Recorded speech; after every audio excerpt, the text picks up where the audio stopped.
Xitoy mashinalarini unchalik xushlamaydigan aka-ukalarimiz diqqatiga haqiqiy Koreya sifati. Bizda bugun sotuvda Kia Sportage avtomobili 2023-yilda ishlab chiqarilgan, salondan bir qo'l haydalgan, eng maksimal full komplektatsiyada X-Line deyiladi. 2 litrli atmosferli dvigatel bilan jihozlangan. Mashinamizning probegi 47 ming kilometr. Benzinda harakatlangan, texnik holatlari ham zo'r holatda. Kuzov absolutno toza, bo'yalgan joylari yo'q. Bemalol tekshirtirib olishingiz mumkin. Tonirovka ruxsatlari keyingi yil aprel oyigacha ekan, besключевой dostuplar bor.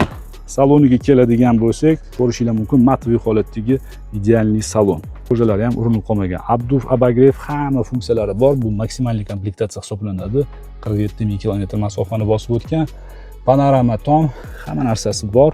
Buni birinchi, ikkinchi pozitsiyalar bilan adashtirmaylik. Narxida ancha-muncha farqi bor ekan. Mashinamizning narxiga keladigan bo'lsak, narxi 24 $900. Telefon raqamlarini pastda qoldiramiz. Aloqaga chiqinglar, kelinglar, ko'ringlar, baraka qilib olib ketinglar. Videoni Kia Sportage qidirib yurgan tanishlarga yuborib qo'yamiz.